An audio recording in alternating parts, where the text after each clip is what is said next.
नमस्कार दोस्तों, स्वागत है आपका आज के मुख्य समाचार में, जिसमें सबसे पहली और बड़ी खबर में आपको बताएंगे कि 25,000 वोट हर ईवीएम में पहले से था कैद, फिर भी हमारे 25 जीते। राजद के जगदानंद का बड़ा दावा। खबर में आगे जिक्र होगा कि नीतीश का नाम फाइनल होते ही भड़के मोदी के मंत्री, दे मारा इस्तीफा, 74 सीटें ही जीती बीजेपी। आगे आपको बताएंगे कि नीतीश के सरकार बनाने का दावा क्यों टाला। बीजेपी जेडीयू में सिर्फ एक कुर्सी पर गर्मी की अटक गया पूरा खेल। इसी के साथ आगे जिक्र होगा कि मोदी शाह पर बढ़ने लगा दबाव, नीतीश ने कुर्सी छोड़ने से किया इनकार। और इसी के साथ आगे आपको बताएंगे कि चुनाव के बीच में महिलाओं को 10-10 हजार, बिहार में हार के बाद एनडीए भड़के अशोक गहलोत। जी हाँ दोस्तों, आपको बता दें हर एक खबर की गहराई में ले जाएंगे, लेकिन उससे पहले आपसे निवेदन की वीडियो कीजिए लाइक और चैनल को सब्सक्राइब करके बेल आइकन दबाकर कमेंट में लिखे जाएं। रुक करते हैं सबसे पहली और बड़ी खबर की तरफ।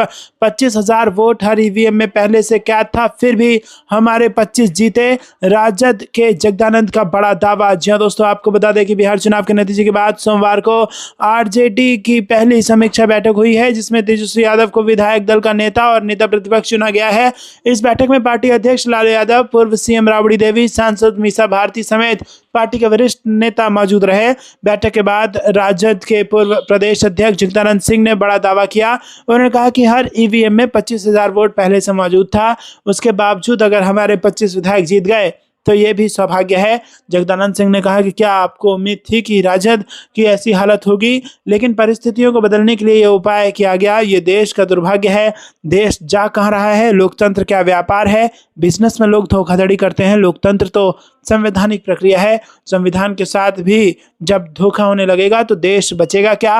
राजद के पूर्व प्रदेश अध्यक्ष ने दावा करते हुए कहा कि हर ईवीएम में 25,000 वोट पहले से कैद थे। रुक करते हैं अगली ब्रेकिंग न्यूज की तरफ। नीतीश का नाम फाइनल होते ही भड़के मोदी के मंत्री, मुंह पर दे मारा इस्तीफा, 74 सीटें ही जीती बीजेपी। जी दोस्तों, आपको बता दें कि बिहार चुनाव के चौंका देने वाले रिजल्ट को लेकर एक और 128 सीटों पर भयंकर घपला होने की बात सामने आ रही है, तो वहीं दूसरी ओर नीतीश कुमार की ताजपोशी फाइनल मानी जा रही है।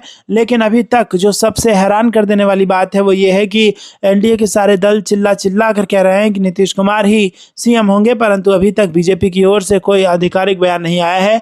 हालांकि इस बीच मीटिंग और बैठकों का दौर चल रहा है और सीएम के ताजपोशी की फाइनल राउंड में है। लेकिन इस बीच मोदी के एक मिनिस्टर ने शपथ ग्रहण से पहले ऐसा बम फोड़ा है जिससे न सिर्फ हड़कंप मच गया है, बल्कि मोदी के मिनिस्टर रहे नेता ने अपना इस्तीफा भी पीएम साहब के खास सिपह सलाहकार के मुंह पर दे मारा है। बता दें कि इससे न सिर्फ हंगामा मचा हुआ है, बल्कि नीतीश कुमार की ताजपोशी से पहले उन पर बहुत बड़ा सवाल खड़ा हो गया है। मोदी के किस मिनिस्टर ने मोर्चा खोल दिया है और क्यों इतना अपना इस्तीफा दे मारा है, ये हम आपको बता दें। दोस्तों, बिहार चुनाव में जो रिजल्ट आए हैं और एनडीए को 202 सीट मिला है, ये जग जाहिर है। और जिस तरह से कांग्रेस और राजद के रिएक्शन आए हैं, उससे तो एक बात साफ है कि वो परिणाम को सिरे से खारिज कर रहे हैं। और अब केरला कांग्रेस की ओर से एक ऐसा डेटा आया है जिसने हड़कंप मचा दिया है। आपको बता दें कि केरला कांग्रेस ने एनडीए की 202 सीटों का जो एनालिसिस किया है, उसमें साफ तौर पर बताया है कि 128 सीटें वो हैं जो एसआईआर की वजह से बीजेपी जीती है।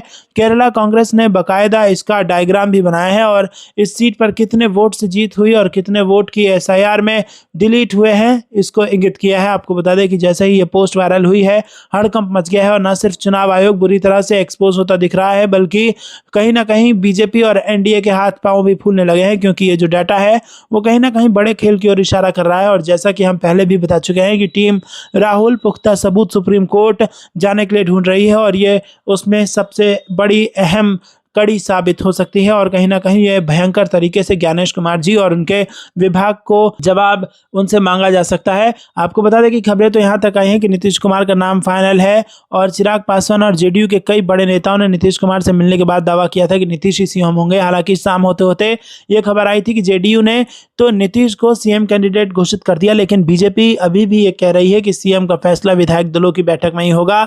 बिहार की राजनीति में अगले 48 घंटे बेहद अहम होने वाले हैं। सोमवार से कई बड़ी बैठकें होने की संभावना है, जिनके बाद राज्य में सरकार परिवर्तन की प्रक्रिया शुरू हो सकती है। रुक करते हैं अगली ब्रेकिंग न्यूज की तरफ। नीतीश ने सरकार बनाने का दावा टाला, बीजेपी जेडीयू में सिर्फ एक कुर्सी पर इतनी गर्मी की अटक गया पूरा खेल। जी दोस्तों, बिहार विधानसभा चुनाव में एनडीए की ऐतिहासिक जीत के बाद माना जा रहा था कि नीतीश कुमार तुरंत दावा पेश कर देंगे, लेकिन सोमवार को वो सिर्फ राज्यपाल से मिलने पहुंचे। उन्होंने 19 नवंबर को विधानसभा भंग होने की जानकारी दी और एनडीए की जीत पर बधाई भी ली, लेकिन सरकार बनाने का दावा दावा पेश नहीं किया। अब बड़ा सवाल यही है कि आखिर नीतीश ने ऐसा क्यों किया। भाजपा और जेडीयू में विधानसभा स्पीकर को लेकर मामला फंसता नजर आ रहा है। इस बार जेडीयू भी विधानसभा स्पीकर का पद चाहती है, जबकि बीजेपी इसे अपने खाते में रखना चाहती है। मीडिया रिपोर्ट के मुताबिक स्पीकर बीजेपी कोटे से हो सकता है। भाजपा की ओर से विजय सिन्हा का नाम स्पीकर पद के लिए आगे चल रहा है, वहीं जेडीयू की ओर से विजेंद्र प्रसाद यादव का नाम आगे चल रहा है। हालांकि श्रवण कुमार का नाम भी आगे चल रहा है। रुक करते हैं अगली ब्रेकिंग न्यूज की तरफ। मोदी शाह पर बढ़ने लगा दबाव, नीतीश ने कुर्सी छोड़ने से किया इनकार। जी हां दोस्तों, नीतीश कुमार के नाम पर लगेगी मुहर या भाजपा करने वाली है कोई बड़ा खेल। जब से बिहार के नतीजे आए हैं तभी से ये सवाल सत्ता के गलियारों में गूंज रहा है, क्योंकि जेडीयू समेत एनडीए के अन्य दलों ने नीतीश कुमार का समर्थन किया है, मगर अभी तक मोदी शाह ने नीतीश कुमार के नाम पर मुहर नहीं लगाई है। इस बीच खबर आई है कि नीतीश कुमार अपने मंत्रिमंडल सहयोगियों के साथ सचिवालय पहुंचकर कैबिनेट की बैठक कर रहे हैं। कैबिनेट में विधानसभा भंग करने, कैबिनेट के इस्तीफे पर मुहर लगनी है, जिसके बाद नीतीश कुमार राज्यपाल को इस्तीफा सौंपेंगे और इस दौरान नीतीश कुमार के साथ बीजेपी के सम्राट चौधरी समेत कई मंत्री नजर आए। रुक करते हैं अगली ब्रेकिंग न्यूज की तरफ। चुनाव के बीच महिलाओं को 10-10 हजार, बिहार में हार के बाद एनडीए पर भड़के अशोक गहलोत। जी दोस्तों, राजस्थान के पूर्व मुख्यमंत्री अशोक गहलोत 2 दिवसीय दिल्ली दौरे से जयपुर लौटे हैं। इस दौरान मीडिया से बातचीत में बिहार चुनाव में कांग्रेस को मिली हार पर गहलोत ने कहा कि चुनाव के बीच महिलाओं को 10-10 हजार रुपए बांटे गए, ये बड़ा कारण रहा। वहीं प्रधानमंत्री मोदी को लेकर उन्होंने कहा कि वो कांग्रेस में फूट की बात करते हैं, भाजपा में फूट के कारण ही अब तक राष्ट्रीय अध्यक्ष का चयन नहीं कर पाए। भाजपा और आरएसएस की क्या क्या बातें होती हैं, हमारे यहाँ मल्लिकार्जुन खड़गे अध्यक्ष हैं, कांग्रेस में किसी तरह की फूट नहीं है। रुक करते हैं अगली ब्रेकिंग न्यूज की तरफ। ये बंगाल है, 50 सीटों पर सिमट जाएगी भाजपा, पीएम मोदी के दावे पर ममता के मंत्री का निशाना। जी दोस्तों, पश्चिम बंगाल सरकार में मंत्री ब्रात्या बसु ने पीएम मोदी के दावे पर निशाना साधा है। बसु ने कहा कि 2021 में पीएम मोदी और गृह मंत्री यहां आए थे, तब उन्होंने 200 पार का नारा दिया था, लेकिन भाजपा यहां 13 अंकों तक भी नहीं पहुंच पाई थी। गौरतलब है कि बिहार में विधानसभा चुनाव के नतीजे आने के बाद पीएम मोदी ने बंगाल विजय की बात कही थी। नई दिल्ली स्थित भाजपा कार्यालय पर कार्यकर्ताओं को संबोधित करते हुए पीएम मोदी ने कहा था कि अब बंगाल का जंगलराज खत्म करने की बारी है। ममता के मंत्री ने कहा है कि पिछले विधानसभा चुनाव में पश्चिम बंगाल में भाजपा 100 के अंदर सिमट गई थी, उन्हें सिर्फ 77 सीटें ही मिलनी थी। इस बार चाहे वो एसआईआर कर ले या फिर कुछ और, यहाँ पर उनकी सरकार नहीं बनने वाली है। ब्रात्या बसु ने कहा कि ये बंगाल है, यहाँ पर ममता बनर्जी का जबरदस्त प्रभाव है। भाजपा बंगाल में सिर्फ 50 सीटों पर ही सिमट जाएगी। बता दें कि बिहार में राजग की जीत के साथ ही भारतीय जनता पार्टी की पश्चिम बंगाल इकाई ने शुक्रवार को दावा किया कि पार्टी के पक्ष में लहर अब पड़ोसी राज्य तक पहुंचेगी, जहाँ लोग ममता बनर्जी के नेतृत्व वाली सरकार के कुशासन से मुक्ति चाहते हैं। रुक करते हैं अगली ब्रेकिंग न्यूज की तरफ। बंगाल सरकार के टेलीमेडिसिन परामर्शों ने पार किया 7 करोड़ का आंकड़ा, ममता बनर्जी ने दी बधाई। जी हां दोस्तों, बंगाल की मुख्यमंत्री ममता बनर्जी ने सोमवार को कहा कि राज्य सरकार की टेलीमेडिसिन सेवाओं ने एक बड़ी उपलब्धि हासिल कर ली है और इसकी स्वास्थ्य इंगित पहल के तहत परामर्शों की संख्या 7 करोड़ को पार कर गई है। बनर्जी ने इंटरनेट मीडिया मंच एक्स पर एक पोस्ट में कहा कि बंगाल में स्वास्थ्य सेवाओं ने एक और उपलब्धि हासिल की है। दूर दराज के इलाकों को टेलीमेडिसिन के जरिए उच्च स्तरीय स्वास्थ्य सुविधाओं से जोड़ने वाली बंगाल सरकार की एक अनूठी पहल स्वास्थ्य इंगित ने 7 करोड़ परामर्शों का आंकड़ा पार कर लिया है। दोस्तों, रुक करते हैं अगली ब्रेकिंग न्यूज की तरफ। करनी सेना के राष्ट्रीय अध्यक्ष ने गृह मंत्री को ललकारा, देश भर के सैनिकों को कॉल करने का दिया आदेश। रायपुर में 7 दिसंबर को होने वाला है ये काम। जी हां दोस्तों, करनी सेना के राष्ट्रीय अध्यक्ष डॉक्टर राज शेखावत ने एक बार फिर सोशल मीडिया पोस्ट जारी कर छत्तीसगढ़ पुलिस को खुली धमकी दी है।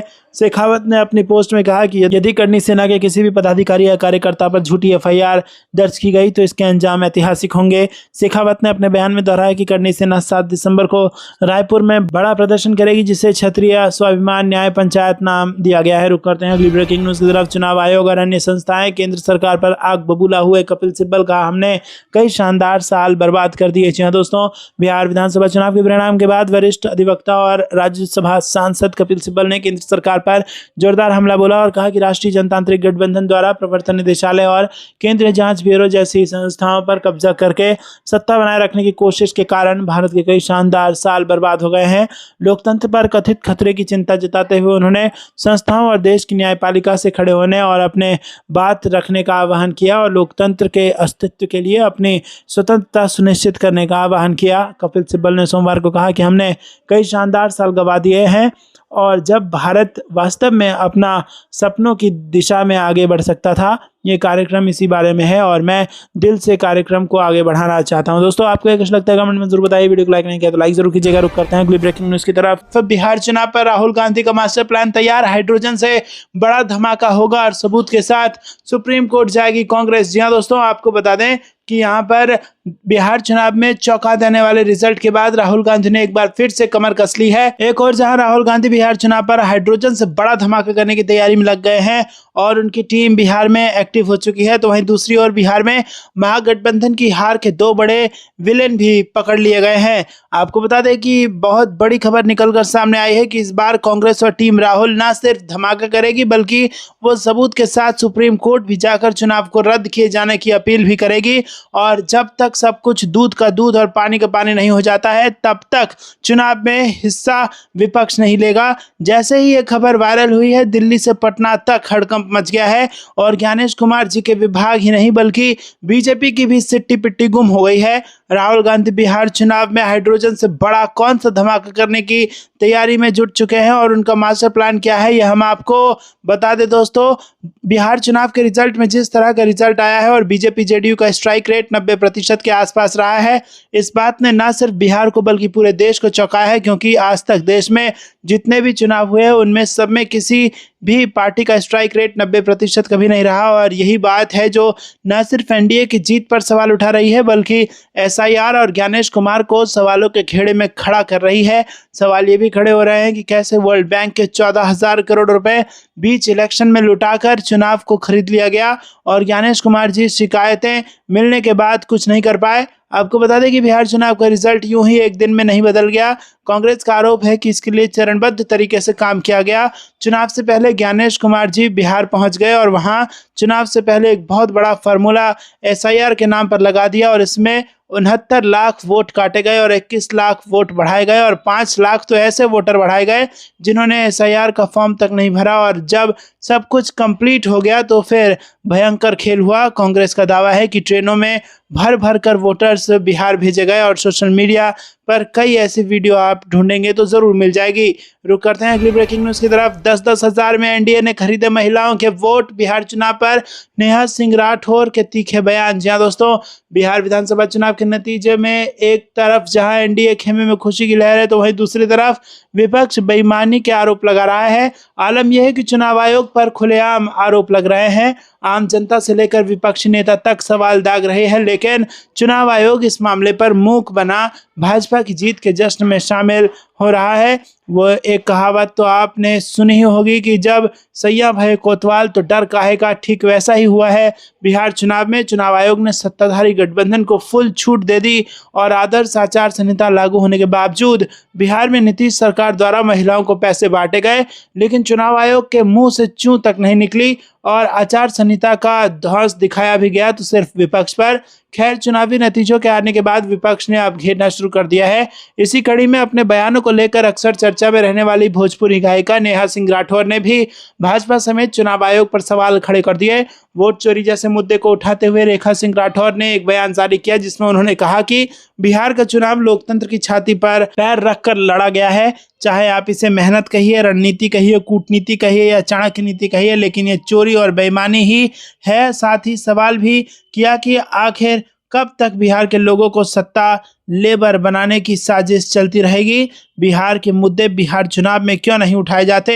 हालांकि ये कोई पहला मौका नहीं है जब नेहा सिंह राठौर ने सत्ताधारी दल और बिहार के उन वोटरों को घेरा हो जिन्होंने बिहार में विकास और रोजगार नहीं चाहिए बल्कि अंधभक्ति में डूबे लोगों को ऐसी सरकार चाहिए जिसमें लोगों को रोजगार और अपनी जरूरतों के लिए दर बदर की ठोकरें खानी पड़े। वहीं इससे पहले भी चुनावी नतीजों के आने के बाद नेहा ने सोशल मीडिया पर एक पोस्ट में कहा कि बिहार के इस 10,000 चुनाव ने साबित कर दिया कि बिहार के लोगों को रोजगार और विकास से कोई मतलब नहीं है, उन्हें तो बस मनोरंजन चाहिए। रुक करते हैं अगली ब्रेकिंग न्यूज की तरफ। बिहार में जेडीयू के बिना भी सरकार बन सकती है, भाजपा यहां पर नीतीश के करीबी संजय झा ने दिया ये बयान। जी हां दोस्तों, आपको बता दें कि बिहार विधानसभा चुनाव में एनडीए को मिली ऐतिहासिक जीत और 200 से अधिक सीटों का जादुई आंकड़ा पार करने के बाद राजनीतिक हलचल तेज है और इस बार के चुनावी आंकड़ों को देखने के बाद कयासों का बाजार भी गर्म है। इसका सबसे बड़ा कारण यह है कि बिहार की 243 सीटों में से सबसे ज्यादा बीजेपी ने 89 सीटें जीती हैं।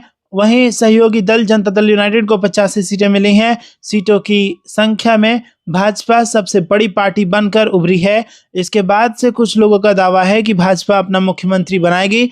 हालांकि जेडीयू ने इसे सिरे से खारिज कर दिया है। पार्टी के राष्ट्रीय कार्यकारी अध्यक्ष संजय झा ने यहां पर एक इंटरव्यू के दौरान ऐसे तमाम अटकलों को खारिज कर दिया, जिन्होंने कहा कि बिहार में एनडीए एकजुट है। रुक करते हैं अगली ब्रेकिंग न्यूज की तरफ। कांग्रेस ने एसआईआर वाले 12 राज्यों के शीर्ष पदाधिकारियों की मंगलवार को बुलाई बैठक और इन मुद्दों पर होगी चर्चा। जी हां दोस्तों, बिहार विधानसभा चुनाव के परिणाम और वोट चोरी के मुद्दे के बीच कांग्रेस ने 18 नवंबर को उन 12 राज्यों और केंद्र शासित प्रदेशों के प्रभारियों, राज्य इकाई प्रमुखों, कांग्रेस विधायक दल के नेताओं और सचिवों की समीक्षा बैठक बुलाई है, जहां मतदाता सूचियों का विशेष गहन पर्यवेक्षण चल रहा है।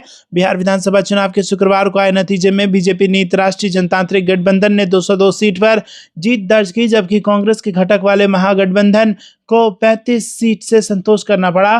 कांग्रेस ने राहुल गांधी और पार्टी प्रमुख मल्लिकार्जुन खड़गे सहित पार्टी के शीर्ष नेताओं की शनिवार को नतीजों की समीक्षा के लिए हुई बैठक में चुनाव निर्वाचन आयोग की भूमिका पर सवाल उठाया। पार्टी के एक वरिष्ठ पदाधिकारी ने बताया कि इन 12 राज्यों और केंद्र शासित प्रदेशों के अखिल भारतीय कांग्रेस कमेटी प्रभारियों, प्रदेश कांग्रेस कमेटी प्रमुखों, कांग्रेस विधायक दल के नेताओं और सचिवों की समीक्षा बैठक 18 नवंबर को इंदिरा भवन में होगी।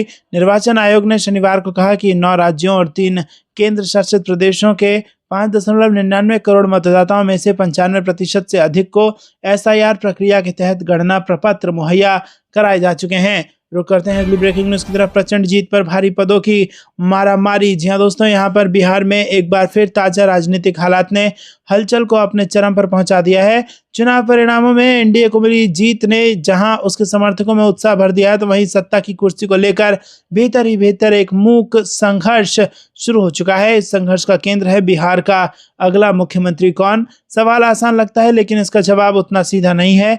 कारण साफ है, नीतीश कुमार ने चुनाव अभियान की कमान तो संभाली थी, लेकिन एनडीए ने उन्हें कभी भी मुख्यमंत्री चेहरा घोषित नहीं किया था। अब जब परिणाम उनके नेतृत्व में गठबंधन को भारी जीत देकर आए हैं, तो बयानबाजी और बैक चैनल पॉलिटिक्स चरम पर है। ये सारा घटनाक्रम महाराष्ट्र की उस स्थिति की याद दिलाता है जब प्रचंड जीत के बाद भी शपथ ग्रहण खींचता ही चला गया था। तब सत्ता की साझेदारी और पदों के बंटवारे को लेकर खींचतान ने कई दिनों तक राजनीतिक स्थिरता को रोक रखा था। क्या बिहार में भी वैसा ही कुछ होने वाला है? ये सवाल इसलिए भी अहम है क्योंकि अंदर खाने से जो संकेत आ रहे हैं वो किसी शांत और सरल सत्ता हस्तांतरण की कहानी नहीं बताते। दोस्तों, आपको बता दें कि नीतीश कुमार बिहार चुनाव में एनडीए का सबसे बड़ा चेहरा थे। उनके नाम पर वोट भी ट्रांसफर हुए। प्रशासनिक कसावट वाली उनकी छवि ने ग्रामीण और शहरी दोनों हिस्सों में भरोसा जगाया, लेकिन एनडीए की तरफ से आधिकारिक रूप से उन्हें मुख्यमंत्री उम्मीदवार घोषित नहीं किया गया था। उस समय मामूली राजनीतिक कूटनीति लग रही थी, लेकिन अब वही पंक्ति सत्ता संघर्ष का आधार बन गई है। बीजेपी ने बिहार में जो प्रदर्शन किया है वो उसकी अब तक की सबसे बड़ी सफलता है। सीटों की संख्या, वोट प्रतिशत और सामाजिक विस्तार, तीनों ही मोर्चों पर बीजेपी ने अपने को एनडीए का मुख्य स्तंभ साबित कर दिया है। स्वाभाविक है कि इतनी बड़ी जीत के बाद बीजेपी मुख्यमंत्री की कुर्सी पर मनोवैज्ञानिक दावा रखती है। राजनीति में सबसे बड़ा दल हमेशा खुद को शक्ति केंद्र मानता है, लेकिन दूसरी ओर यह भी उतना ही सच है कि बीजेपी की इस जीत की कहानी नीतीश कुमार के बिना अधूरी है। उन्हें हटाना सामाजिक समीकरणों और जन भावनाओं के लिहाज से भाजपा के लिए जोखिम भरा कदम हो सकता है। बिहार की राजनीति में नीतीश कुमार की एक विशिष्ट सामाजिक स्वीकृति है। उनका नाम एक स्थिरता का प्रतीक है और ये बात बीजेपी खुद भी जानती है। दोस्तों, आपको ये कुछ लगता है कमेंट में जरूर बताइएगा। वीडियो को लाइक नहीं किया तो लाइक भी जरूर कीजिएगा। रुक करते हैं अगली ब्रेकिंग न्यूज की तरफ। शुरू से ही निष्पक्ष नहीं था बिहार चुनाव, नतीजे भी चौंकाने वाले, करारी हार पर बोले राहुल गांधी। जी हां दोस्तों, राष्ट्रीय जनतांत्रिक गठबंधन ने बिहार विधानसभा चुनाव में शानदार प्रदर्शन करते हुए डबल सेंचुरी मारी है। महागठबंधन की करारी हार हुई है और नतीजों को कांग्रेस सांसद और नेता विपक्ष राहुल गांधी ने चौंकाने वाला बताया है। साथ ही कहा है कि हम एक ऐसे चुनाव में जीत हासिल नहीं कर सके जो शुरू से ही निष्पक्ष नहीं था। राहुल गांधी ने सोशल मीडिया प्लेटफॉर्म एक्स पर लिखा कि मैं बिहार के उन करोड़ों मतदाताओं का हार्दिक आभार व्यक्त करता हूं जिन्होंने महागठबंधन पर अपना विश्वास जताया। बिहार का यह परिणाम वाकई चौंकाने वाला है। हम एक ऐसे चुनाव में जीत हासिल नहीं कर सके, जो शुरू से ही निष्पक्ष नहीं था। यह लड़ाई संविधान और लोकतंत्र की रक्षा की है। कांग्रेस पार्टी और इंडिया गठबंधन ने इस परिणाम की गहराई से समीक्षा करेंगे और लोकतंत्र को बचाने के अपने प्रयासों को और अधिक प्रभावी बनाएंगे। चुनावी नतीजों में एनडीए 202 के आंकड़े पर है, जबकि महागठबंधन को महज 35 सीटों पर ही जीत मिलती दिख रही है। जनसुराज का इस बार खाता भी नहीं खुला, जबकि 6 सीटों पर अन्य के कैंडिडेट आगे हैं। एनडीए में सबसे बड़ी पार्टी बीजेपी बनी है, जिसे 87 सीटों पर जीत मिल चुकी है और 3 अन्य सीटों पर वो आगे है।